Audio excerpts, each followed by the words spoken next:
इस कहानी को हर माता पिता अपने बच्चों को जरूर सुनाएं और खुद भी सुने। एक छोटे से बच्चे को जामुन का पेड़ बहुत पसंद था। वह रोज उस पर चढ़ता और खेलता था, मगर ज्यों-ज्यों वह बड़ा होता गया, पेड़ के पास उसका आना जाना कम होता गया। फिर एक समय ऐसा आया कि वह लड़का उस पेड़ के पास अब जरा भी नहीं आता था। पेड़ उसे बहुत याद करता था, रोज उसकी राह तकता था। मगर एक दिन अचानक वह लड़का आता दिखाई दिया तो पेड़ बहुत खुश हुआ। पेड़ बोला, तुम कहां चले गए थे? मुझे तुम्हारी बहुत याद आती थी। आओ आज हम जी भर के खेलें। लड़का बोला, अब मैं बड़ा हो गया हूं, अब मुझे पढ़कर नौकरी लगना है, मगर मेरे पास पैसे नहीं है। पेड़ बोला, तुम मेरे मीठे जामुन ले जाओ और बाजार में बेच दो, जो पैसे मिले उनसे अपनी फीस भर देना। लड़के ने पेड़ के सारे जामुन तोड़ लिए और उन्हें लेकर चला गया। फिर बहुत समय हो गया। पेड़ रोज राह देखता था, मगर वह लड़का नहीं आया। पेड़ को उसकी बहुत याद आती थी। वह किस हाल में होगा, ये चिंता सताती थी। वर्षों बाद वह लड़का जो अब पूरी तरह जवान हो चुका था, पेड़ के पास आया। पेड़ उसे देखकर बहुत खुश हुआ। लड़का बोला, अब मेरी शादी हो चुकी है, काम धंधा भी करने लगा हूं, मगर मेरे पास घर नहीं है। पेड़ बोला, तू चिंता मत कर, मैं हूं ना, तू मेरी डालियां काट ले, उन्हें बेचकर घर बना ले। लड़का जामुन के पेड़ की सारी डालियां काट कर ले गया। जामुन का पेड़ अब ठूंठ बनकर रह गया था। अब उसके पास कुछ भी नहीं बचा था। बंजर ठूंठ हो जाने के बाद पेड़ बिल्कुल अकेला हो गया था। अब तो उसके पास पक्षी भी नहीं आते थे। अब न नई कलियां फूटी, न पत्ते निकले। पेड़ पूरी तरह मुरझा गया था। कई वर्ष बीत गए। अब पेड़ ने उस लड़के का इंतजार करना भी छोड़ दिया था।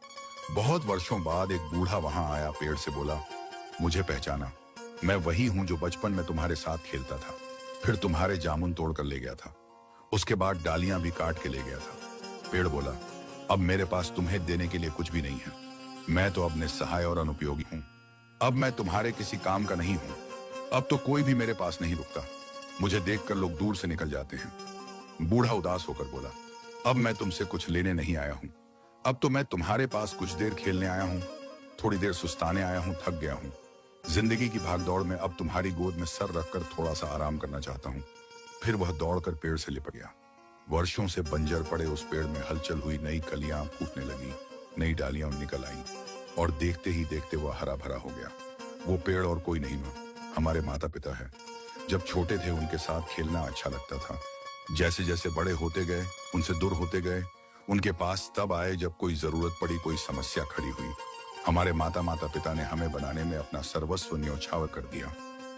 जब भी उनसे कुछ मांगा, उन्होंने हमें खाली हाथ नहीं रखा। जो भी उनके पास था, हम पर खुशी खुशी वार दिया। खुद कंगाल हो गए।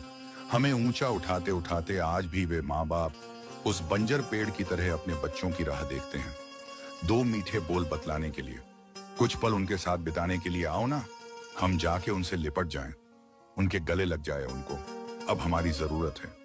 उनकी बूढ़ी आंखें हर पल हमारी राह तक रही हैं।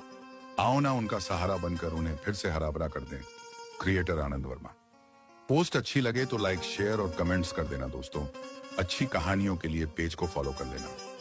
कीमती समय निकालकर पढ़ने के लिए धन्यवाद।